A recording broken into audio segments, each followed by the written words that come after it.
Avec Annalisa Capellini. Annalisa, le président ukrainien Volodymyr Zelensky est à Paris aujourd'hui pour rencontrer le président de la République. Zelensky qui cherche du soutien auprès de ses alliés européens parce qu'il est acculé en ce moment. Oui, on sent que c'est un peu sa dernière chance pour le président ukrainien. Il essaye de se raccrocher à ses alliés en Europe et en particulier à Emmanuel Macron parce que c'est un peu son dernier espoir d'arriver à négocier une paix juste et durable. Je reprends les mots de l'Elysée parce que c'est ça qui est au menu de la rencontre d'aujourd'hui. Et des pourparlers avec les Américains qui patinent.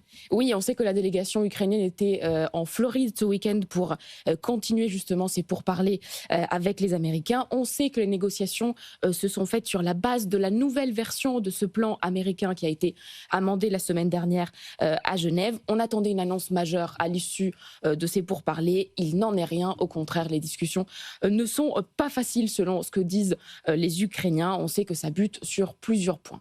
Oui, ils mettent la pression et ils veulent vraiment que l'Ukraine accepte le plan de paix qui a été négocié. Oui, sauf qu'il y a un problème, c'est que les Ukrainiens, eux, ils voient ce plan comme une capitulation totale. C'est vrai que dans la proposition originale de Donald Trump, il y avait une réduction des effectifs militaires de l'Ukraine.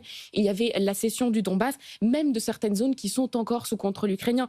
Il y avait la reconnaissance de la Crimée comme un territoire de facto russe. Et puis, il y avait la promesse de ne jamais intégrer l'OTAN. Donc, on comprend que les Ukrainiens essayent de négocier au maximum. Mais en même temps, vous le disiez, ils sont soumis à une pression absolument folle parce qu'à Washington, on insiste pour qu'ils acceptent le plan et qu'ils l'acceptent vite. On sait que l'idée de Donald Trump, c'est que quand Steve Witkoff part au Kremlin, et c'est ce qu'il va faire cet après-midi, il puisse présenter à Vladimir Poutine une avancée concrète, une proposition du moins acceptée par les Ukrainiens. Et pendant que les négociations donc s'embourbent, l'Ukraine continue de subir des attaques massives. Oui, notamment dans la nuit entre vendredi et samedi, des drones russes ont frappé Kiev avec un bilan humain d'un mort et 11 blessés, avec 600 000 habitants privés de courant. Ça fait partie de la grande stratégie russe. À ce point-là de l'hiver, c'est tout à fait la stratégie de Moscou qui a choisi de frapper les infrastructures énergétiques. Pourquoi ? Parce qu'avec une frappe, on a beaucoup de dégâts logistiques. Pas beaucoup de dégâts humains, si je puis dire, mais beaucoup de dégâts logistiques qui désorganisent l'Ukraine.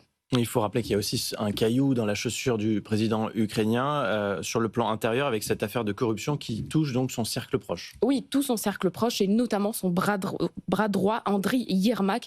Il y a encore quelques jours, c'était lui qui guidait les négociations avec les États-Unis. Il a été contraint de démissionner à cause justement de ce scandale de corruption. Un scandale d'une telle ampleur qu'il a en fait éclaboussé plusieurs membres du gouvernement et même des proches de Zelensky. Donc c'est possible que ce scandale ait des conséquences très lourde sur la popularité du président en Ukraine et sur le soutien en fait que la population lui apporte. Et surtout, c'est un moyen de plus pour les Américains de faire pression sur Kiev.